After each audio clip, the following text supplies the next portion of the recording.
close till I get up. Time is back. Olá, esse é o PodPuts, o seu podcast de tecnologia e segurança. Amigos profissionais unidos pela tecnologia e segurança. Meu nome é Heitor, trabalho na área de segurança da informação e está no ar mais um Node. Estão aqui comigo meus amigos Marcelo Borges e Bruno Severo. Antes de chamá-los, gostaria de deixar um salve para o nosso amigo Dorival Trindade, lá de Santos, para a nossa amiga Caroline Figueiredo, lá do Rio de Janeiro. Eles ouviram o PodPuts, falaram com a gente no LinkedIn. Você que está aí ouvindo, vem falar com a gente também. Um abraço para o pessoal do grupo de Pentest do Dante, lá da ONCE, beleza? Dado o recado, agora sim, salve Marcelo, tudo bem com você? Salve, rapaziada, tá tudo ótimo comigo. Bora aí pra esse podcast. E um salve aí pro pessoal que tá ouvindo aí. Que o Heitor mencionou o nome de todo mundo e eu não gravei nenhum. E você, Bruno, manda o salve inicial. Salve pessoal, então boa noite, começando mais um. E como o Heitor disse, boa noite para todo mundo que nos ouve. É isso aí, amigos. Abram o Windows, mas fechem as portas, que o nosso convidado é o Gabriel Gomes. Salve, Gabriel, seja muito bem-vindo. Tudo bem com você? Fala um pouco de você, do que você faz. Fala pessoal, boa noite, boa tarde, bom dia, dependendo do horário que vocês estejam escutando o podcast. Primeiramente, quero agradecer ao convite de vocês para estar participando mais um deste podcast. Trocar uma apresentação aí, uma experiência com vocês, apresentar algumas curiosidades do dia a dia aí, nosso dia a dia para quem trabalha na área de dados, ciência de dados, engenharia de dados. E me apresentando rapidamente aqui, hoje eu sou consultor sênior, a Ernst Young, é uma Big Four de consultoria internacional. Hoje sou cientista de dados sênior lá. Também sou professor na área de dados, então ministro cursos em companies, aulas particulares, na área de dados. Hoje eu foco bastante na área de dados.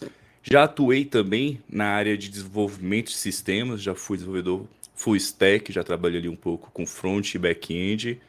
Faz alguns anos aí, um pouco mais de 6 anos, aproximadamente 6 anos, eu trabalho só focado na área de dados. E hoje eu espero poder compartilhar um pouco com vocês minha experiência e acrescentar aí na curiosidade de vocês, sanar algumas dúvidas, para todo mundo ficar feliz e seguir nos estudos e na luta aí para quem quer migrar de área ou conseguir a primeira oportunidade na área de dados. Legal, gostaria de começar perguntando para você, o que é ciência de dados? Hoje, a ciência de dados ela já está um pouco mais concisa ali, mais definida, né? Mas falando de um modo fácil para todas as pessoas entenderem, tanto leigos como profissionais, técnicos da área, ou ao menos ali da área da computação, a ciência de dados é o uso de tecnologia, matemática no geral. Quando eu falo matemática, me perdoem os estatísticos, mas eu vou incluir estatística dentro da matemática, tá? Para o pessoal entender. A gente junta computação, matemática e problemas de negócio para resolver esses problemas. A gente consegue ali juntar essas 3 áreas, negocial, matemática e computação, para chegar a uma solução de um problema. E qual tipo de problema que a gente pode solucionar? Hoje, com o poder computacional que nós temos, a quantidade de dados que nós geramos, que o mercado, o mundo gera hoje, que é uma enorme quantidade de dados, a gente pode resolver quase que todos os problemas.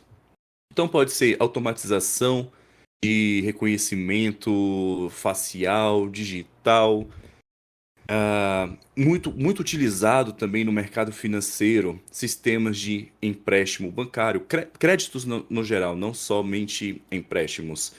Quem tem conta no Nubank, não sei se alguém já experimentou, utilizar ali o aumento de limite do cartão de crédito do Nubank.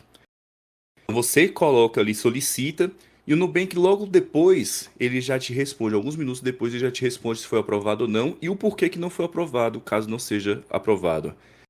E ali o que aconteceu? Um sistema de ciência de dados, que a gente chama ali de Machine Learning / inteligência artificial, analisou o seu perfil e identificou se seria um bom momento para te dar um aumento de crédito no seu cartão de crédito, um aumento limite, né, no seu cartão de crédito.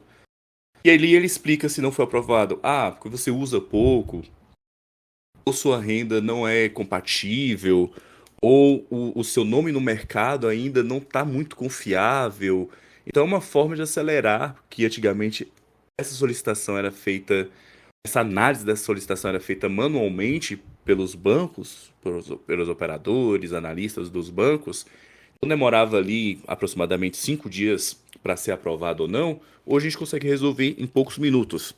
E um exemplo mais geral que acho que todo mundo vê hoje em dia, pelo menos quem está um pouco mais inserido ali na área, são os carros autônomos, né? Quem não ouviu já falar no tal Elon Musk, que acabou de comprar o Twitter no momento da gravação desse episódio.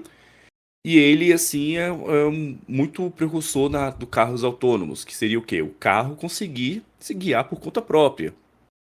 E nós, né, as pessoas dentro do carro, apenas olhando ou também tendo atenção, no caso precisa intervenção humana, mas o carro reconhece as placas, as pessoas, os quebra-molas, as curvas, os cruzamentos, retorno e etc. Então o carro, por conta disso, faz tudo isso sozinha, por conta própria. E essa parte da ciência de dados é um pouco mais avançada. Ela ali a gente chama de inteligência artificial, algo bem mais avançado do que a gente tem no nosso dia a dia. Mas a ciência de dados pode ser aplicada em vários contextos do nosso dia a dia, assim, simplesmente. O Google Tradutor, provavelmente todo mundo sabe, já deve ser utilizado. Ali a correção de ortografia nos documentos do Google, do Word, também pode ter inteligência artificial. Então, resumindo, o uso da inteligência artificial é basicamente o uso de computação, estatísticas e dados para resolver o problema de negócio. Não sei se ficou muito claro para vocês. Ficou claríssimo. Mas ainda tem duas carreiras ainda também nessa área de dados, né? Tem o engenheiro de dados e tem o analista de dados, assim.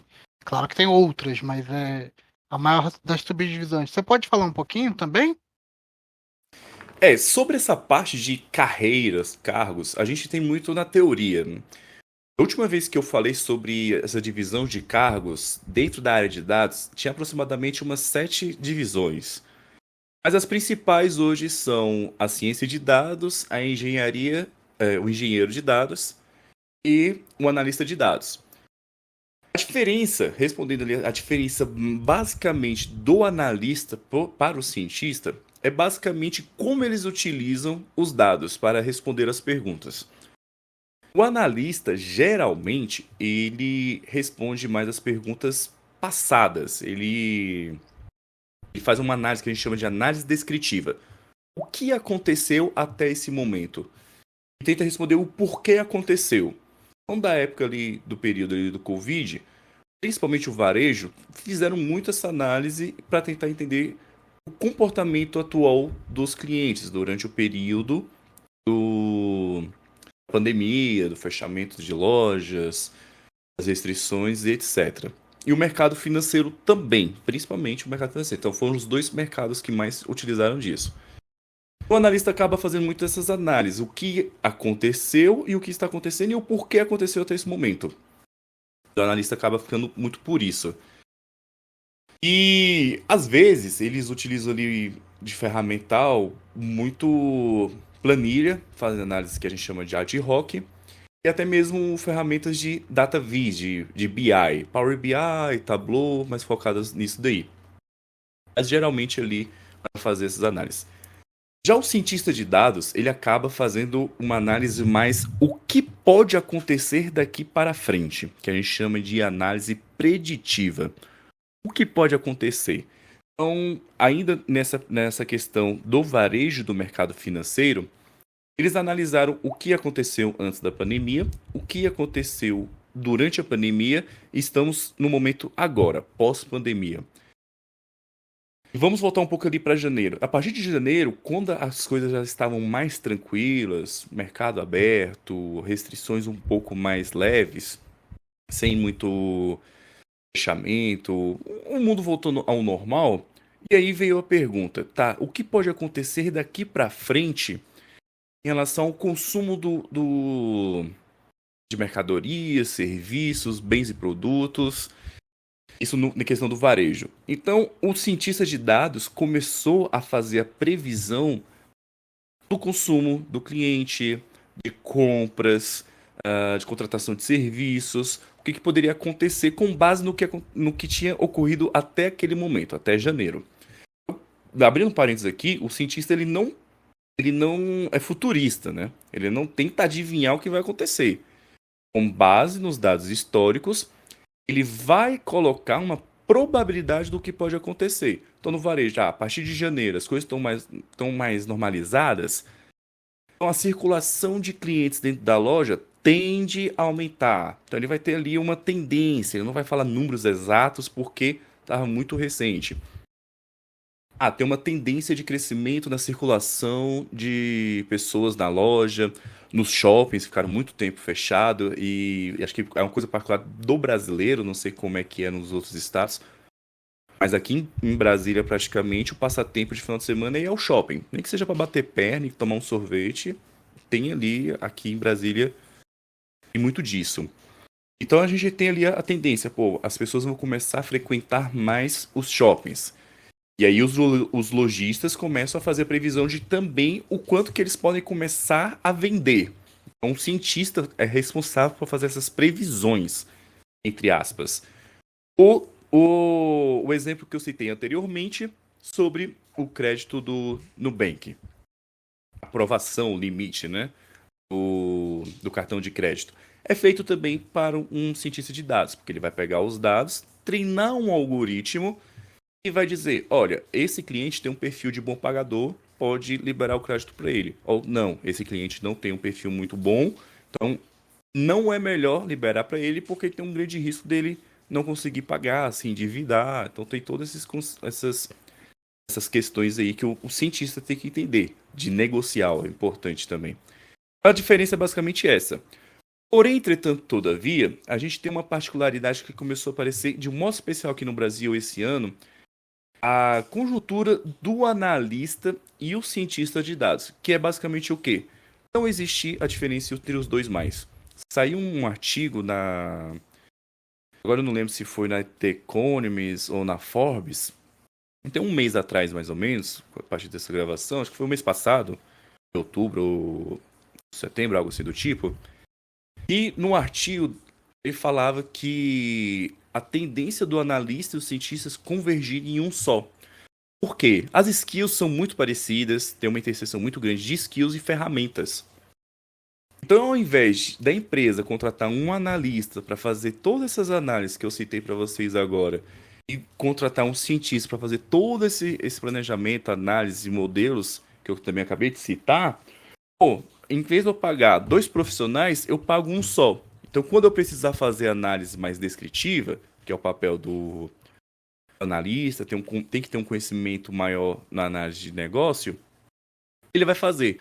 Quando tiver a demanda de análise preditiva, desenvolver um algoritmo, ou colocar uma clusterização para conhecer os clientes, etc., ele também vai fazer. Então, a tendência é essa. Se vai se confirmar ou não, aí só o tempo vai nos dizer. Né? A gente não tem como afirmar, a tendência. Mas, conhecendo o mercado, pelo menos aqui do Brasil, que em vez de pagar 2, você paga 1, principalmente com a carga tributária que trabalhista é altíssima no Brasil, eu acho que isso não vai demorar a pegar aqui no Brasil, não. Pegando esse seu gancho, então, para quem está ouvindo a gente, quer trabalhar com dados, qual seria a trilha? O que a pessoa precisa para começar nessa carreira? Tem alguma dica? Fala para a gente o caminho das pedras, Gabriel. O caminho hoje está muito mais simples do que da época que eu comecei, né? Comecei ali os estudos em 2014, mais ou menos, 2013.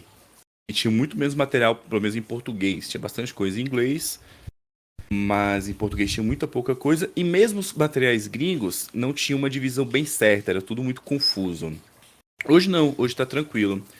E eu falo muito com o pessoal lá no Instagram e no LinkedIn, em que eu compartilho material com a galera, posts e converso bastante lá no modo especial no Instagram, que tem como mandar perguntas, stories, que eu até falei essa semana sobre para eles. Há uma coisa que eu pequei e que eu falo pra galera tomar muito cuidado é não fazer as coisas no automático. O que seria isso? Você faz um curso, aprende a fazer algumas coisas ali no curso, e quando você vai fazer seu projeto pessoal, ou até mesmo profissional, você conseguiu um estágio, foi contratado como júnior, coisa do tipo, você faz no automático sem saber o porquê. Então, entender bem o porquê está fazendo aquilo. E outra questão também importante a ter tomar cuidado no começo é se dedicar bastante ali na estatística. Ah, mas não é estatística avançada, ser um mega expert PhD em estatística. Não. Entender muito bem a base estatística e é o quê? Distribuição, relação, correlação, tendência central, tipos de variáveis, outliers, o que fazer com esses outliers, medidas descritivas, teste de hipóteses também entra ali na base mais básica da estatística. Entender bem essa parte de estatística, porque todo o processo de preparação dos dados depende dessa parte de estatística. A gente não consegue preparar bem os dados só com conhecimento computacional ali, de codificar no Python, no R, etc. Não, a gente precisa entender como fazer, que é a estatística, se tiver um outlier, tiver valores ausentes, o que eu vou fazer quando tiver um outlier? Vou substituir pela média, pela mediana, ou uma constante, etc. Então, a estatística não responde isso. Quando tiver uma correlação muito alta entre duas variáveis, o que eu preciso fazer? O que eu posso fazer? A estatística também nos responde isso. Então, você entendendo bem essa parte básica da estatística, você consegue preparar bem seus dados. Então, esse é o primeiro ponto. E o segundo é entender o que você está fazendo. Entender o que você está fazendo também é importante. É uma pergunta muito constante. Devo começar com Python, com SQL, com R? E aí, o que eu preciso fazer? Eu recomendo ir de acordo com o que o mercado está pedindo. O mercado hoje pede majoritariamente o Python seguido de R. A maioria das vagas tem lá Python R, mas a preferência é sempre pelo Python porque ele facilita muito a linha de integração entre os sistemas. Então, pegando esses três pilares, estatística, entender bem o que você está fazendo com Python ali, né? Que é o entender bem que está fazendo o Python meio que se transforma em um só, e uma base de SQL, já é um bom começo. É um bom começo.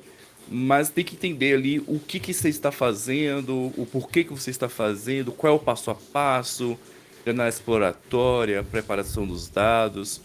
Então, eu sempre recomendo esses pilares aqui mais importantes. Estatística, entender o que você está fazendo, ou seja, entender o que você está estudando. Aí pega ali o Python e talvez ali para um pouco mais à frente o SQL. Eu acho que o Python é uma linguagem que está muito forte hoje em dia e vale muito a pena você aprender o Python, porque do Python você pode pivotar para várias áreas, para dados, você pode pivotar para pentest, você pode pivotar para defesa, para API. Cara, Python é uma linguagem assim que para mim está mudando muito o mercado. E nesse esquema, por exemplo, a área de cyber é muito presente a necessidade de certificação. Tem certificação para dados? Alguma famosa ou elas ainda não são famosas, exigidas? Então, complementando essa parte que você falou aí do Python, é verdade, o Python realmente mudou o cenário. Só porque é uma coisa que até eu mesmo não sabia e aprendi uns tempos atrás desses aí. Todo algoritmo que começa a ser desenvolvido na área de dados, ou até mesmo melhorado, ele começa pelo R. As pesquisas e testes e o desenvolvimento final do algoritmo, começa no R e depois vai para o Python. Achei até interessante, porque eu também realmente não sabia dessa pequena observação, né? A gente vê hoje um grande movimento contra o R, né? Mas eu mesmo já usei R em projetos corporativos e me ajudou demais. Visualização no R é algo assim, pelo menos para mim, incomparável. Visualização e parte estatística no R é incomparável com o Python. Porém, é isso que você falou, o Python hoje a gente consegue ir para várias partes dentro da área de dados em si. Engenharia de dados, machine learning, inteligência artificial, deep learning, com deep learning, etc. E até mesmo a pessoa assim, eu aprendi o Python, atuei na área de dados mas não quero mais a área de dados, vou para a área de desenvolvimento. Com o Python você consegue. Então, a questão do Python é basicamente essa, a diversidade, né, que você consegue ali de atuação, de aprendizado, programação orientada a objetos. Então você já quer ir para o back-end, não quer trabalhar só com a API, que você citou. A pessoa vai lá e trabalha com desenvolvimento de sistemas, né? E com R já não consegue fazer isso. O R é muito específico mesmo para essa área, né? Realmente. Mas o R, ele é top demais. Eu gosto demais, né? À toa que eu dou aula de R também, quando eu posso, quando alguém me pede, eu faço questão de dar aula de R. Agora, sobre certificação. A área de ciência de dados hoje não tem uma certificação que você bate o olho e fala assim, porra, essa certificação é foda. Igual da Oracle para Java, da Oracle para banco de dados no geral, né? Oracle acho que domina bastante coisa ali. Aí tem algumas aqui para área de segurança da informação, que tem umas referências também. Na área de ciência de dados hoje não existe uma assim, essa certificação realmente ela é referência. O que nós temos hoje são certificações na área de ciência de dados como um todo, só que elas são focadas muito na ferramenta. Então, se você for lá no Azure, você vai ter um monte de certificação da Azure Machine Learning, Azure Data Engineer, aí tem as fases lá, né, inicial, etc. Mas não é aplicado ao conhecimento de ciência de dados, e sim ao conhecimento ferramental. Da GCP, se eu não me engano, também da Google. E também tem, agora não lembro se da Amazon tem na parte de ciência de dados, engenharia de dados eu tenho, ciência de dados eu não tenho certeza. Mas todas elas são focadas na ferramenta. Não tem algo assim que mexe mais o seu conhecimento de ciência de dados do que o ferramental. Quem está começando esse movimento, pelo menos aqui dentro do Brasil, é a Data Science Academy. Eles abriram um programa de certificação desse ano. Eles testam o conhecimento de ciência de dados e não a ferramenta em si. Então, que a Data Science Academy, ela não fornece ferramenta e nada do tipo. O teste deles, as provas deles, é focado em conhecimento em ciência de dados. Algoritmos, estatística, técnicas, ferramentas de ciência de dados. Até onde eu lembro, eles estavam ali numa fase meio que de teste, aplicando só em alguns alunos matriculados nas formações. Então, pode ser que a coisa pegue, né? A Data Science Academy cresceu demais nos últimos 5 anos, 6 anos. Eu participo de lá. Da pandemia pra cá, eles ganharam muito know-how, né? Nossa, demais. Eu fui um dos primeiros alunos deles lá. Inclusive, eu sou um dos alunos dele. Eu comecei com eles, eu acho que bem no início da pandemia, foi um dos primeiros cursos que eu fiz. Depois que entrou a pandemia, que eu tive que ficar em casa e comecei a aproveitar para melhorar o meu currículo.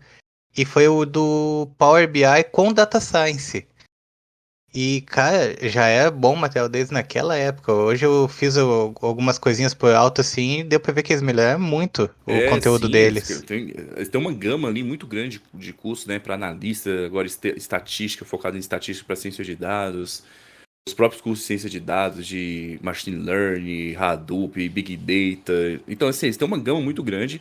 Eu fui um dos primeiros alunos deles lá em 2016, antes de abrir a formação de cientista de dados, eu já era aluno deles dos cursos gratuitos. Aí quando abriu, esse dia que eu me formei, em 2016, me formei ali em junho mais ou menos, eles abriram em agosto, se eu não me engano, aí eu me matriculei na formação deles da ciência de dados, cientista de dados. Assim, eles estão investindo muito nisso, e eu não sei como é que tá agora, né, que minhas formações acabaram e nunca mais fiz outra com eles lá, acho que desde julho ou junho que eu não não estão por dentro ali. Mas eu lembro, até essa época aí, eles estavam aplicando só com os alunos de algumas formações e fazendo o teste, mas eu acredito que de tudo a dar certo, ir para frente, eles abrirem para o público em geral e ter essa certificação aí de certificar as pessoas mesmo do conhecimento de ciência de dados, não da ferramenta em si, né? Mas hoje a questão de certificação hoje para nós profissionais de dados, de modo especial de ciência de dados, nesse patamar, muito mais ferramental do que de conhecimento mesmo do conteúdo em si, da área em si. Gabriel, um pouco sobre essa área aí, eu vi um tempo atrás uma matéria. Bom, assim, ó, para quem não tem muito conhecimento, o Gabriel até chegou já a falar, dentro da área de ciência de dados tem a parte de Deep Learning e tem a parte de Machine Learning, que é quando a máquina passa a ter o conhecimento. Eu vi a matéria que explicava assim, ó, que quando há o Machine Learning, a inteligência artificial ela começa a ter um ganho de conhecimento muito acentuado. Eles até pegaram como exemplo a parte do próprio que tu citou, dos carros da Tesla, dos caminhões da Volvo que também estão usando Machine Learning para ter caminhões autônomos. A Volvo não, agora eu acho que é a Volvo.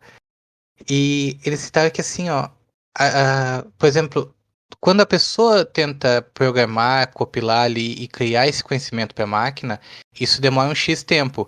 Quando a máquina começa a passar delas para as outras, isso é um décimo do tempo.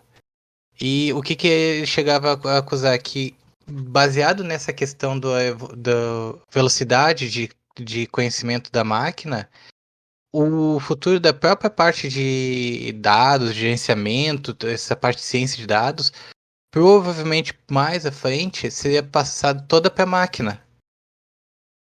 Eu acho assim, ó, pegar uma visão muito futurista.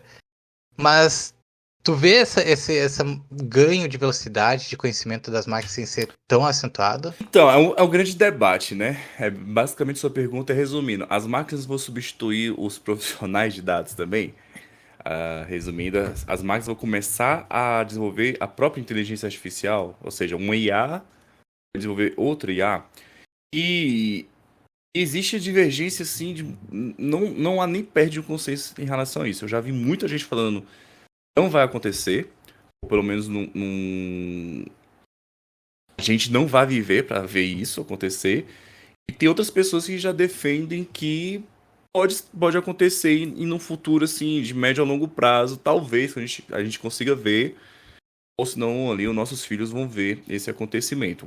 Ou de forma resumida é que vai demorar muito. Se acontecer, vai demorar demais, né? Eu sou da opinião que dificilmente vai acontecer também, mesmo que já tenha alguns avanços ali. É porque é o seguinte, a gente vê essas notícias aí do uso de inteligência artificial, igual saiu uma polêmica um tempo atrás aí na Google, do engenheiro lá da Google, falando que a IA deles tem consciência e tal. Mas é algo fechado. Ninguém vê, ninguém tá sabendo mesmo se aquilo é verdade ou foi marketing. Pra mim é puro marketing. Pra mim é assim, querer chamar atenção de alguma forma só pra chamar atenção mesmo, né? Porque a Google não precisa disso. A gente não vê. A gente tá olhando aí os carros da Tesla há quantos anos já que tá em teste, desenvolvimento e melhoria. E os caras não conseguem colocar na rua porque tem muitos fatores que podem comprometer. Então já vira e mexe, acontece algum acidente. Vez ou outra chegam acidentes que levam a pessoa a óbito. Então é algo extremamente delicado e sério.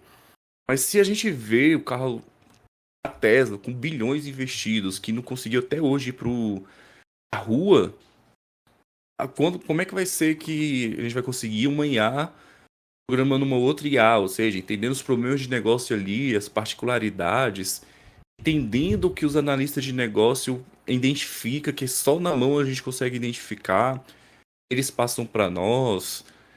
Às vezes pode excluir variável com correlações altas, e às vezes não pode, às vezes pode excluir. Então, na minha opinião, se acontecer, vai demorar muito. Não vejo que isso seja algo ali futurista, próximo ali. Vai demorar demais.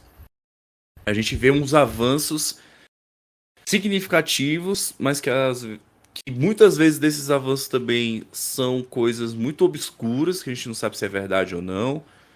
Igual um tempo atrás a Google compartilhou, acho que foi ano passado, ano retrasado, a inteligência artificial dela ligou para um cabeleireiro, conversou com a pessoa, marcou um horário e a pessoa nem soube que era uma inteligência artificial. Isso nunca se pôs à prova mesmo, se era verdade ou não. Só colocaram a gravação lá, os resultados. Aí agora esse ano saiu alguns testes da Google também, desenvolvendo uma IA multitarefas, ou seja, que ela vai conseguir mexer com texto, com vídeo e com áudio e com imagens, uma única IA. Ela vai conseguir fazer multitarefas, que é um dos primeiros desafios da área acadêmica, é esse, é deixar da IA ser específica e ser multitarefas, né? A gente desenvolve uma inteligência artificial para carro, vai funcionar para carro, não vai funcionar para avião, nem para caminhão, por conta das diferentes variáveis. Vai desenvolver um algoritmo, até mesmo nas coisas mais simples, um algoritmo de crédito para o Banco do Brasil, a gente não vai pegar o mesmo algoritmo e jogar na Caixa. Por quê? A carteira de clientes do Banco do Brasil e da Caixa Econômica Federal são distintos, são muito distintos. É bem diferente ali o padrão de cliente, o padrão dos dados. Então, até nessa pequena coisa assim tão simples, a gente não consegue. A gente consegue aproveitar o passo a passo do que foi feito. Agora, pegar o algoritmo, treinar lá do Banco do Brasil e executar lá na Caixa Econômica Federal, a gente não consegue ainda hoje em dia. Então, na minha opinião, algo assim muito, muito, muito futurista mesmo. Não vejo que a nossa geração consiga vivenciar isso. Não acredito que nós conseguimos vivenciar isso. E às vezes eu até suspeito que até a próxima geração vai conseguir vivenciar esse tipo de coisa. Esse tipo de avanço na inteligência artificial. Um dia a gente vai chegar lá, mas pelo jeito ainda vai demorar um pouco, né? Eu queria Eu acho que saber, vai. Gabriel, sim, em relação à ciência de dados, a gente falou das ferramentas e tal, mas eu queria saber, em relação ao mercado, tem vaga aqui, tem mais vaga fora do Brasil? Como que está o mercado? E aproveitando, nessa área, tem algum soft skill específico que ajuda? Sobre o mercado de trabalho interno aqui no Brasil e externo, né, no exterior. Um seguidor até me perguntou, acho que final de semana, qual seria o país com mais vagas, mais contratações, mais profissionais, algo assim do tipo, na área de ciência de dados. Eu respondi para ele que eu realmente não sabia, foi bom que você até me lembrou, que eu tenho que pesquisar isso depois, que eu realmente nunca parei para pesquisar qual país que tem mais contratação, mais profissional, mais vaga. Aí eu até falei para ele, né, lá no Instagram, cara, levando a coisa de cientista, né, analista ali de dados, cientista de dados, a gente analisa o geral. Pegando ali, tamanho do país, economia, o crescimento, essas coisas, o conjunto ali que leva para o mercado de trabalho, os avanços, a parte acadêmica, de ciências em si, eu acredito que seja os Estados Unidos, China e até mesmo a Índia, que é uma população muito grande, as pessoas ali cabeçudas demais, né? Os indianos ali na parte de matemática, ciência de dados, é coisa de outro mundo. Eu acredito que são esses 3 dados, mas isso é uma análise manual minha. Realmente eu nunca peguei dados para ver. Vou ver se eu até anoto aqui para dar uma olhada amanhã para confirmar isso. Mas, Gabriel, com esse mundo globalizado, por exemplo, se eu quisesse hoje entrar para o mundo da ciência de dados, eu não consigo pegar esses dados, trazer para, vamos dizer assim, conseguir acessar o domínio americano, trazer para cá e fazer isso aí do Brasil? Você está falando trabalhar para fora, aqui do Brasil? Isso. Não, sim. Depois da pandemia, isso daí virou comum demais. Muito comum. Só que virou comum, só que não virou fácil, né? Eu já prestei serviço para fora, uma empresa inglesa, que tinha. Era uma empresa inglesa, mas só tinha chinês. Coisa muito doida. E, sim, o nível de exigência dos caras é altíssimo. De conhecimento e de comunicação. É altíssimo.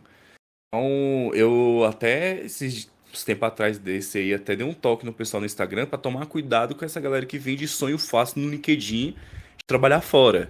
Ah, trabalhe fora, trabalhando como júnior pra ganhar 16 mil reais. Porque aí eles pegam o valor em dólar, converte, né, faz a conversão pura, realmente dá bruto 16 mil. Aí você vai pagar uns IOF ali e tal. Mesmo assim, para júnior, dá um valor muito bom. Porém, as empresas, mesmo que seja júnior, ela não vai contratar qualquer júnior do tipo assim, me formei semestre passado, fiz um estágio de 6 meses e aí eu tô indo ali me aventurar, falo inglês gaguejando. Não. O nível de exigência deles é altíssimo. O júnior deles, eu me arrisco dizer que o júnior deles é meio que um pleno nosso. Conhecimento, assim, a coisa é pesada, o ritmo é pesado, forte, mas é possível. É possível, sim, hoje, depois da pandemia aí, não só na área de dados, na área de computação como um todo, ficou menos complicado porque as empresas começaram a olhar mais para nós. Elas já faziam isso, né? As empresas americanas contratam os indianos, contratam ali a mão de obra barata, né? Que é indiano, então eles sempre fizeram isso na área de computação no geral, tanto de hardware como de software, eles sempre fizeram isso. Só que agora eles começaram a olhar para o Brasil também, porque tem muita gente boa aqui no Brasil também.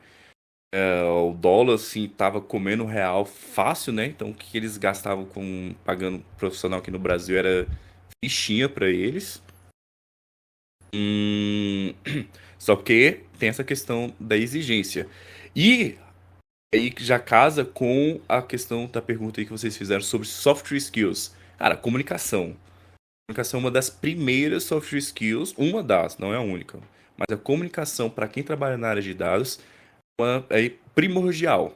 E não é saber conversar, falar bonito, coisa do tipo. Não, é saber comunicar o que você está vendo ali nos dados de forma para leigo entender. É como se fosse dar aula mesmo, assim, para quem nunca viu nada de ciência de dados. Uma das vantagens de dar aula. Um bom conhecimento em storytelling também. Isso, do storytelling, você formar seu não infográfico, mas formar sua análise exploratória ali dos dados, elaborar gráficos, falando ali, não precisa ser dashboard ou coisa do tipo, é formar gráficos mesmo, elaborar gráficos e saber explicar o que você encontrou naqueles dados. Só que aí junta comunicação com o conhecimento de negócio, porque não adianta você só olhar os dados ali e não ter aquela base negocial. Só que o conhecimento de negócio vai muito também do tempo que a pessoa trabalha na área, de outras pessoas ao redor dela. Eu, particularmente, não sou especialista de negócio em quase nada. Eu sou bem genérico mesmo, bem generalista na parte negocial. Então, eu sei um pouco ali de varejo, sei um pouco ali de financeiro, sei um pouco ali de segurança da informação, sei um pouco ali do setor público. Então, eu sei um pouco de tudo. Mas eu sei me comunicar bem e o principal, eu sempre estou com alguém do negócio comigo. Eu faço um gráfico, eu já pego esse gráfico e já puxo a pessoa de negócio comigo e falo, ó, encontrei isso, faz sentido? Tá fazendo sentido esses dados aqui, esse histograma, essa correlação, essa relação entre as duas variáveis? Vamos fazer um que a gente chama ali de entre aspas, né, um pré-planning ali, uma pré-apresentação, para entender se esses dados estão fazendo sentido, para então depois comunicar para a área no geral, no todo ali, para mostrar o que eu encontrei nos dados, o que está estranho, o que está bom, o que a gente pode fazer para melhorar os dados e dar continuidade no projeto. Outra coisa de soft skill para nossa área, eu vejo ali que é primordial também. Eu gosto de falar muito de resiliência, né? Você tem que ser resiliente, a palavra do momento ali dos anos atrás. Mas resumindo, é a capacidade de continuar em contínuo aprendizado. E o contínuo é contínuo mesmo. as coisas mudam muito rápido, muitas coisas novas. É um bombardeio de informação técnico de tudo. Então a gente tem que saber gerenciar isso, só que ao mesmo tempo a gente tem que saber absorver isso. O que que eu recomendo pra galera? Colocar prioridades. Se você está aprendendo Python, foca no Python ali, vai aprendendo Python, fica bom no básico do Python, no Pandas, aí depois começa a dar uma estudada ali no NumPy, depois no Matplotlib, e depois você vai acrescentando. Quando estiver bom no Python, começa a aprender o R. Não vai te fazer mal, vai ajudar em algum momento, vai te ajudar bastante. Pois o SQL, pois o Spark, e contínuo aprendizado, não tem para onde fugir. E isso do que eu tô falando é só da parte técnica, né? Tem a parte teórica de estatística, probabilidade, matemática, que é importante também. Quanto tempo você acha que uma pessoa quem é da, como o nosso público é muito pessoas da TI, quanto tempo você acha que uma pessoa que seja tá ligada à TI, por exemplo, infraestrutura, se demora para se preparar para virar um analista de dados, um cientista, e uma pessoa de não TI demoraria para entrar nessa área, o tempo de formação para cada um? Olha, eu não tenho esse acompanhamento com meus alunos, né? Geralmente meus cursos são muito pontuais ali, bem técnicos mesmo, então eu não faço acompanhamento. Mas acompanhando outras comunidades que tem esse acompanhamento mais de longo prazo, né? De médio a longo prazo, eu vejo que o pessoal, em média, entre 6 e 12 meses, eles conseguem ali começa o aprendizado até conseguir uma primeira oportunidade ali de júnior, estagiário, coisa do tipo, trainee. Ele é algo aproximado ali de 6 a 12 meses. Só que isso é uma média, né? Algo bem geralzão. Por exemplo, eu demorei 2 anos. Quer dizer, meu caso, não digo que foi uma particularidade, mas eu fui com muita calma. Eu já trabalhava, eu estava na faculdade ainda, então eu fazia no paralelo do paralelo. Eu já dava aula, então eu demorei ali aproximadamente 2 anos para conseguir minha primeira oportunidade. Eu já vi gente que em 6 meses conseguiu tranquilo. Eu já vi gente que ficou mais de 2 anos. E eu já vi gente no LinkedIn que ficou mais de 2 anos ali, fazendo curso, estudando, procurando a primeira oportunidade. E esse período da pandemia ajudou bastante, tá? Pra quem estava procurando a primeira oportunidade, né? Quem soube aproveitar, aproveitou bem e bem.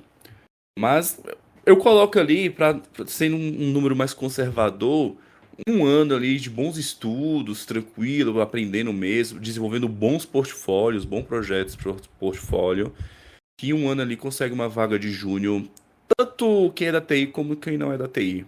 Com o número aí eu sou mais adepto a esses 12 meses aí, 1 ano dá para fazer.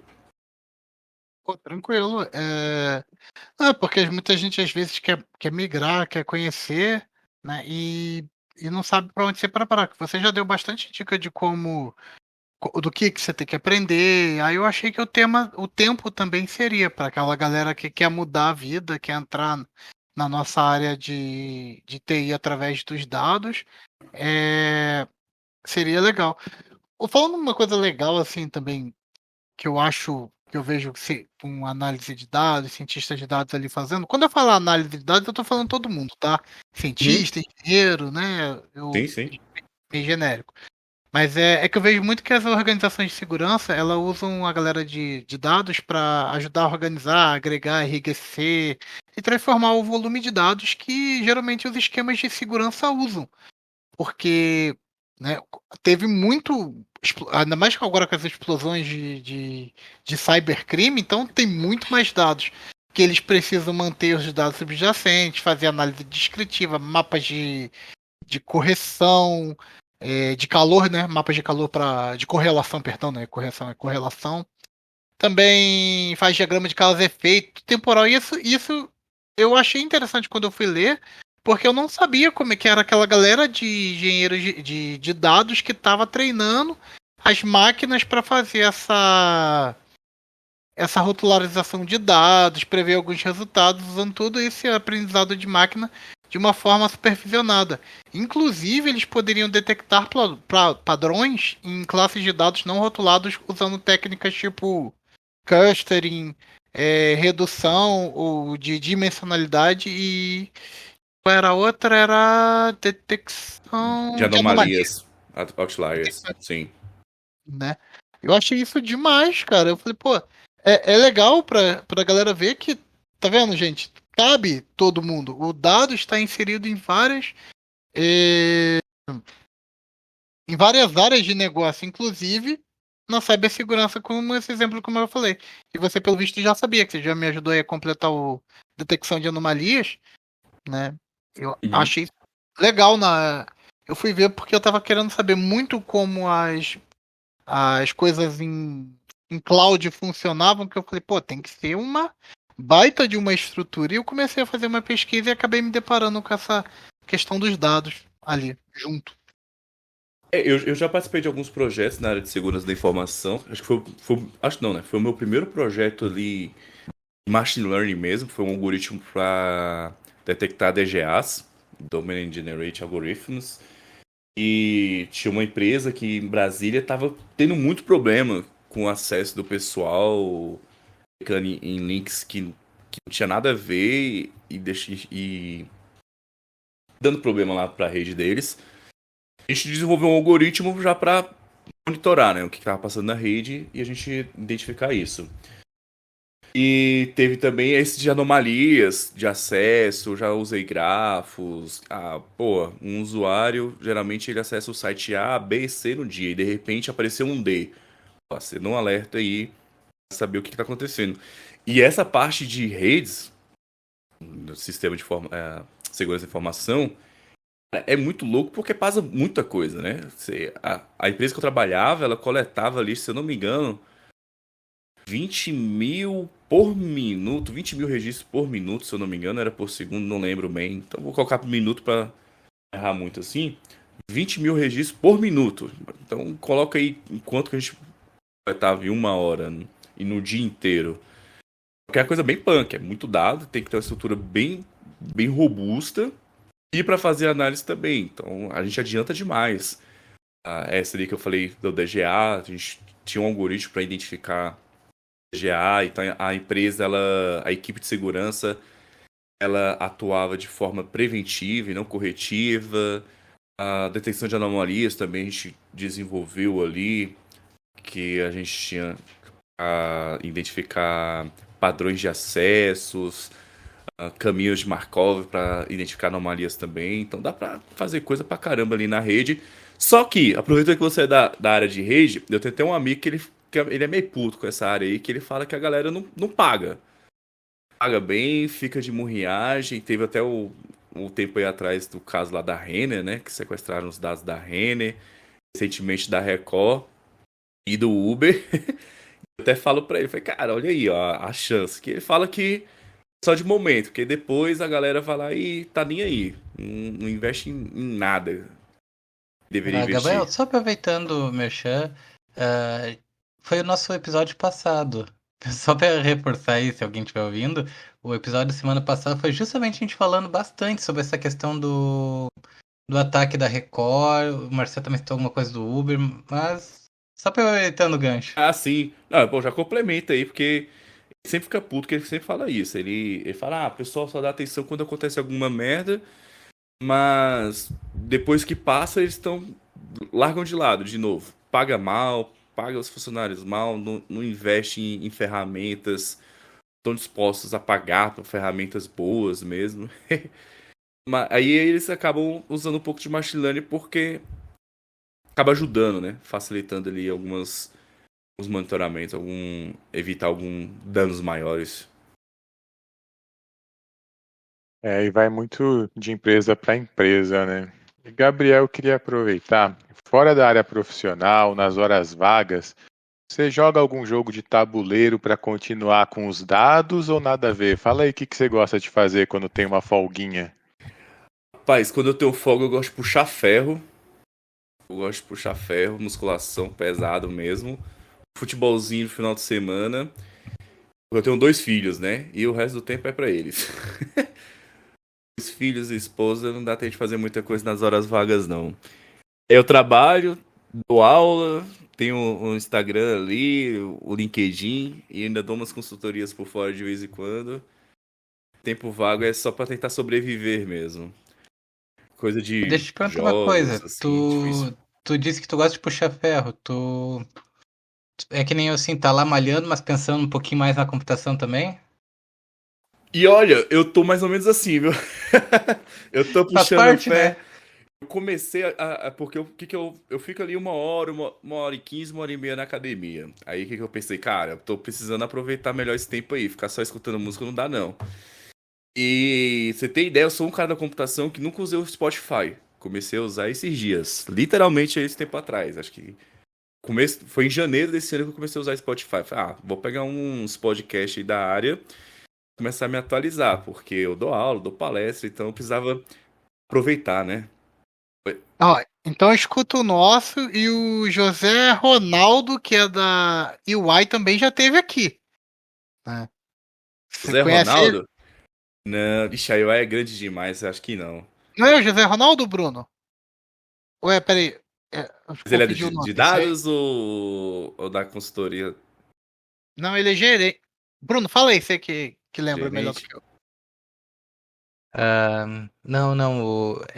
Tu falou certo, Marcelo, é o José Ronaldo. José? É, só que ele, na verdade, ele é da parte de telecom. Ele falou com a gente da Ah, parte sim. 5G. Ah, Tá, tá. mas sim, mas ele é da EY também. Né? UI. Isso. É, que a UI é grande demais, né, bicho? Nossa senhora. Eu. Acho que ele é um dos sócios lá, se eu não me engano. Não tô enganado. Isso, ele é o sócio sócio principal da AI. Ah, então, viu? Isso aí. Então, É. escuta o podcast dele e começa a escutar o nosso agora. É, pois é, aí eu comecei a fazer o seguinte, aí eu fico ali metade escutando um podcast, coloco ali na 1.2, 1.5 na velocidade, que dá pra ouvir de boa, só pra ir pensando, ver o que a galera tá falando, o que o pessoal tá discutindo e tal. Aí eu fico metade do tempo escutando, metade do tempo eu coloco a musiquinha ali na reta final pra dar um gás na academia, pra tentar aproveitar um pouco mais meu tempo pra me atualizar. Tá me manter atualizado, na verdade, né? Aí eu sigo a vida assim. Jogando bola não, jogando bola é só jogar bola mesmo. Jogar bola eu descarrego ali a raiva, xingo, grito, sem nada de computação, não penso nada de dados ali jogando bola. Legal, tá certo. O tempo passou rápido, estamos chegando no final do Podputs de hoje. Antes de encerrar, queria aproveitar e mandar um salve para nossa amiga Gabriela Aquino. Ela manja tudo de LGPD, de segurança, está sempre ligada aqui com a gente. Ela dá uns feedbacks sempre construtivos. Valeu, Gabi, você é show. Gabriel, muito obrigado pela sua presença. Eu gostaria de ouvir as suas considerações finais. Então, muito obrigado novamente aí pelo convite de vocês.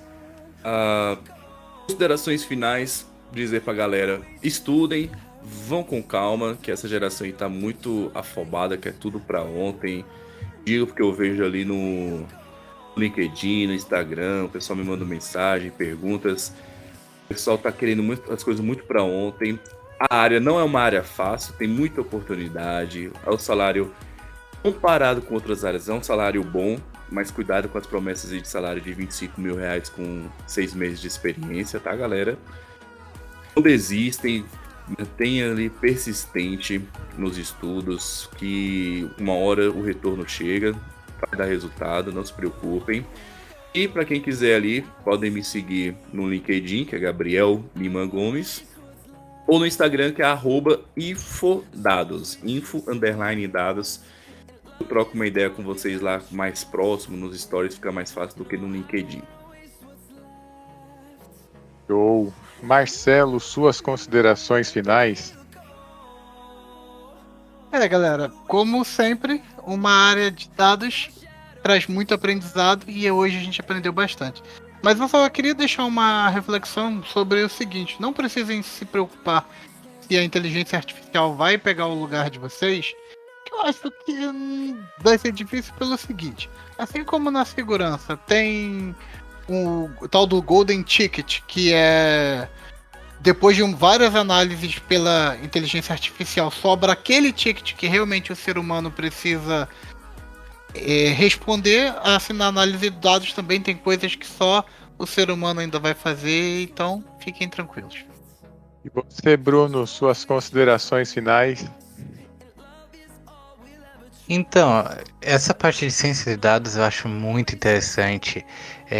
Eu acho assim, ó, é uma das que a gente mais vai a fundo dentro desse mundo da computação. E, cara, é um assunto que ainda tem bastante para render. Assim, a gente só tocou no superficial do que a gente pode conversar aqui.